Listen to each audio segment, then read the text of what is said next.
നമസ്കാരം. അബിയു എന്ന സസ്യത്തെയാണ് ഈ വീഡിയോയിലൂടെ നമ്മൾ വിശകലനം ചെയ്യുന്നത്. കേരളത്തിൽ വളരെ വേഗത്തിൽ പ്രചാരം നേടിക്കൊണ്ടിരിക്കുന്ന ഒരു വിദേശ പഴമാണ് അബിയു. സപ്പോട്ടയുടെ ബന്ധുവാണ് ഈ സസ്യം. സപ്പോട്ടേസി കുടുംബത്തിലെ പൗരിട്ടീരിയ ജനുസിൽ കൈമിറ്റോ ഇനമാണ് അബിയു. ഇതിന്റെ ശാസ്ത്രീയ നാമം പൗട്ടീരിയ കൈമിറ്റോ എന്നുള്ളതാണ്. മലയാളത്തിൽ ഇതിനെ അബിയു എന്നാണ് വിളിക്കുന്നത്. പല രാജ്യങ്ങളിലും ഈ ഫലം വിവിധ പ്രാദേശിക പേരുകളിൽ അറിയപ്പെടുന്നുണ്ട്. കാണപ്പെടുന്ന സ്ഥലങ്ങളെ നോക്കാം. തെക്കേ അമേരിക്കയിലെ ആമസോൺ പ്രദേശത്ത് ഉത്ഭവിച്ച ഒരു ഉഷ്ണമേഖലാ ഫലവൃക്ഷമാണ് അബിയു. തെക്ക് പടിഞ്ഞാറൻ വെനിസ്വല മുതൽ പെറു വരെ ആൻഡീസിന്റെ കിഴക്കൻ ഭാഗത്ത് ഇത് വളരുന്നുണ്ട്. ഇക്വഡോറിലെ ഗുവയാസ് പ്രവിശ്യയിലും ഇതിനെ കാണാൻ പറ്റും. അവിടെ ഇത് വിപണികളിൽ ലഭിക്കുന്നതാണ്.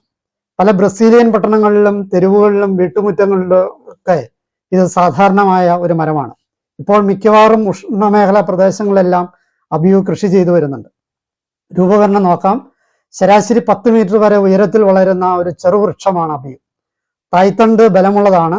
അബിയുവിന്റെ ഇല 4 തുടങ്ങി 8 ഇഞ്ച് വരെ നീളവും 1.5 തുടങ്ങി 2.5 വരെ ഇഞ്ച് വീതിയുമുള്ളവയാണ്. പൂക്കൾ ഒറ്റയ്ക്കോ 2ഓ 5ഓ ഒക്കെ പൂക്കളുടെ കൂട്ടമായോ ഒക്കെ കാണപ്പെടുന്നുണ്ട്. ഇലകളുടെ കക്ഷങ്ങളിൽ നീളമുള്ളതും നേർത്തതുമായ ചിനപ്പ് പൊട്ടലുകളിൽ അവ പ്രത്യക്ഷപ്പെടും. 4ഓ 5ഓ ഇതളുകളുള്ള പൂക്കൾ വളരെ ചെറുതാണ്.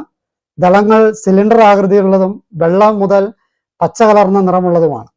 ദ്വിലിംഗ പുഷ്പങ്ങളാണ് ഇവയുടേത്. തേനീച്ചകളാണ് പരാഗണം സാധ്യമാക്കുന്നത്. ഗോളാകൃതിയിലുള്ള ചെറുകായ്കൾ വിരിയുമ്പോൾ പച്ച നിറമാണെങ്കിലും വിളഞ്ഞു പഴുക്കുന്നതോടെ മഞ്ഞയായിത്തീരുന്നു. പഴുക്കാത്ത പഴങ്ങളിൽ ലാക്ടസ് അടങ്ങിയിട്ടുണ്ട്. അത് വായുവിലേക്ക് വരുമ്പോൾ അത് കഠിനമാകും. ഏകദേശം 4 മാസം കൊണ്ട് കായ്കൾ പാകമാകും. അത് കാലാവസ്ഥ അനുസരിച്ച് വ്യത്യാസപ്പെടും. പുറന്തോട് നല്ല മഞ്ഞ നിറമാവുമ്പോൾ വിളവെടുക്കാൻ പറ്റും. ഓറഞ്ചിന്റെ വലിപ്പമുള്ള വൃത്താകാരമോ ആയ കായ്കളാണ്. ചിലപ്പോൾ മിക്കവാറിന്റെ തുമ്പ് കൂർത്തിരുന്നു എന്ന് വരാം. ഫലത്തിനകത്ത് വെളുത്ത മധുരമുള്ള ഒരു ക്രീം ജെല്ലുണ്ട്. സപ്പോട്ടയുടെ അഥവാ കരിക്കിന്റെ സ്വാദിനോട് സാദൃശ്യമുള്ളതാണ് ഇത്. 1ഓ 4ഓ അണ്ഡാകാര വിത്തുകൾ ഉണ്ടാകും. അബിയുവിന് വർഷത്തിൽ നിരവധി പൂക്കാലങ്ങൾ ഉണ്ടാകും. ഒരേ സമയം തന്നെ മരത്തിൽ പൂക്കളും പഴങ്ങളും ഒക്കെ ഉണ്ടാകാനുള്ള സാധ്യതയുണ്ട്. ഇനങ്ങളെ നോക്കാം. ധാരാളം ഇനങ്ങൾ ഇന്ന് ലഭ്യമാണ്. ഓസ്ട്രേലിയൻ ഇനങ്ങൾക്കാണ് കൂടുതൽ പ്രചാരമുള്ളത്. മറ്റൊരു വകഭേദമായ തായ്വാൻ അബിയുവിന്റെ ഫലത്തിന് തൂക്കം അല്പം കൂടുതലാണ്. സ്വാദാണ് ഇതിനെ മറ്റ് അബിയു ഫലങ്ങളിൽ നിന്നും വേറിട്ട് നിർത്തുന്നത്. മിക്ക അബിയു ഇനങ്ങൾക്കും കരിക്കിനോട് സാദൃശ്യമുള്ള രുചിയാണെങ്കിൽ തായ്വാൻ ഇനങ്ങൾക്ക് പാൽപ്പൊടിയുടെ രുചിയോടാണ് കൂടുതൽ സാമ്യമുള്ളത്. വേറിട്ട രുചിയും ചെറിയ മധുരവും കൊണ്ടാണ് ഇവ ശ്രദ്ധിക്കപ്പെടുന്നത്. പൊതു ഉപയോഗങ്ങളെ നോക്കാം. മഞ്ഞപ്പഴങ്ങൾ നിറഞ്ഞ അബിയു വൃക്ഷം കാഴ്ചയ്ക്ക് വളരെ മനോഹരമാണ്. അതിനാൽ പൂന്തോട്ടങ്ങളിൽ ഇവയെ നട്ടുപിടിപ്പിച്ച് വളർത്താറുണ്ട്.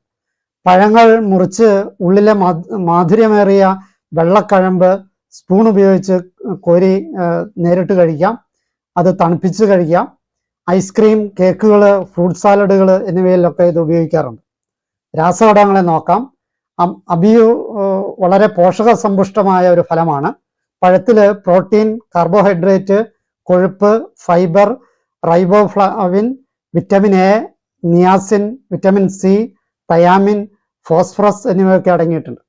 പഴത്തിന്റെ സത്തിൽ നിന്നും അസ്ഫോർബിക് ആസിഡ്, ആൽഫ അമറിൻ, ലുപ്പിയോൾ, എറിത്രോഡിയോൾ, ഡാമറഡിയോൾ എന്നിവ വേർതിരിച്ചെടുക്കാൻ പറ്റും. ചെടിയുടെ തണ്ടിൽ നിന്നും ടെരാക്സറോൾ അസറ്റേറ്റ്, ടെരാക്സറോൺ, ബീറ്റ സിറ്റാസ്റ്റിറോൾ എന്നിവ വേർതിരിച്ചെടുക്കാൻ പറ്റും. ഔഷധ മൂല്യത്തെ നോക്കാം. വേദന, ദഹനം തുടങ്ങി വയറുമായിട്ട് ബന്ധപ്പെട്ട പ്രശ്നങ്ങൾക്ക് പരമ്പരാഗതമായ ഒരു മരുന്നായി ചില രാജ്യങ്ങളിൽ അബിയു ഉപയോഗിക്കുന്നുണ്ട്. നിരവധി സസ്യജന്യ സംയുക്തങ്ങളാൽ സമ്പുഷ്ടമായ അബിയു അനേകം ജീവിതശൈലി രോഗങ്ങളെ തടയുന്നതായി പഠനങ്ങൾ വെളിവാക്കുന്നുണ്ട്. ഔഷധ പ്രയോഗത്തെ നോക്കാം. തണുപ്പിച്ച അബിയുവിന്റെ പൾപ്പ് കരിക്കിൻ വെള്ളവും പഞ്ചസാരയും ചേർത്ത് കഴിക്കുന്നത് ശരീരത്തിന് ഉന്മേഷദായകമാണ്. കൃഷി വിവരങ്ങളെ നോക്കാം. ഉഷ്ണമേഖലാ പ്രദേശങ്ങളിൽ വർഷത്തിലുടനീളം ചൂടുള്ളതും ഈർപ്പമുള്ളതുമായ കാലാവസ്ഥ ഉള്ള സ്ഥലങ്ങളിൽ ഈ വൃക്ഷം നന്നായിട്ട് വളരും. പ്രജനനം മിക്കവാറും വിത്തുകളിലൂടെയാണ്. ഗ്രാഫ്റ്റിംഗ്, ബഡ്ഡിംഗ്, ലെയറിംഗ് എന്നിവയും നടത്താറുണ്ട്. വിത്ത് മുളപ്പിച്ച തൈ നട്ട് ഏതാണ്ട് 3 വർഷത്തോടെ ഫലം കിട്ടുന്നതാണ്. വെള്ളക്കെട്ടില്ലാത്ത സ്ഥലത്ത് 1/2 മീറ്ററോളം വലിപ്പമുള്ള കുഴിയെടുത്ത് ജൈവവളങ്ങൾ നിക്ഷേപിച്ച് മണ്ണിട്ട് മൂടി മറ്റ് ഫലവൃക്ഷങ്ങൾ നടുന്നത് പോലെ തന്നെ ഈ വൃക്ഷവും നടാവുന്നതാണ്. മഴയില്ലാത്തപ്പോൾ നനച്ചു കൊടുക്കണം. രോഗങ്ങൾ കാര്യമായിട്ടൊന്നും ബാധിക്കാത്ത പ്രകൃതമാണ് അബിയുൻ്റേത്. ശരിയായ വളർച്ചയ്ക്ക് വേണ്ടിയിട്ട് ഇടയ്ക്കിടയ്ക്ക് വളങ്ങൾ ചേർത്ത് കൊടുക്കുന്നത് നല്ലതാണ്. തറനിരപ്പിൽ നിന്നും തായ്തണ്ട് മാത്രം നിലനിർത്തുന്നതാണ് നല്ലത്. 1 മീറ്റർ വരെ ശാഖകൾ അനുവദിക്കാതിരിക്കുന്നത് നല്ലതാണ്. അതിനുശേഷം ശാഖകളെ അനുവദിച്ച് മരങ്ങളെ ഒരു കുട പോലെ രൂപപ്പെടുത്തിയാൽ വളരെ ഉയരത്തിൽ വളരാതെ ചെടികൾ സ്വാഭാവികമായി പൊക്കം കുറഞ്ഞ് വളർന്നുകൊള്ളും. അബിയ മരങ്ങൾ പൊക്കം കുറഞ്ഞ് ഒതുങ്ങി വളരുന്നതിനാൽ ഒരു ഇടവിളയായിട്ട് തെങ്ങിൻ തോട്ടത്തിലൊക്കെ നടാവുന്നതാണ്. പ്രധാന വിളകളുടെ സബ്ബായിട്ട് ഇതിനെ ചെയ്യാവുന്നതാണ്. സമുദ്രനിരപ്പിൽ നിന്നും 2000 അടി വരെയുള്ള പ്രദേശങ്ങളിലാണ് അബിയു നന്നായിട്ട് വളരുന്നത്. ഈ ഗ്രാഫ്റ്റിങ്ങിലൂടെയൊക്കെ ഉണ്ടാക്കുന്ന തൈകളെ വേണമെങ്കിൽ ഡ്രമ്മുകളിലൊക്കെ വളർത്താവുന്നതാണ്. ഈ അറിവുകൾ നിങ്ങൾക്ക് പ്രയോജനപ്പെട്ടു എന്ന് ആശംസിക്കുന്നു. എന്നെ ശ്രവിച്ച നിങ്ങൾക്ക് നന്ദി.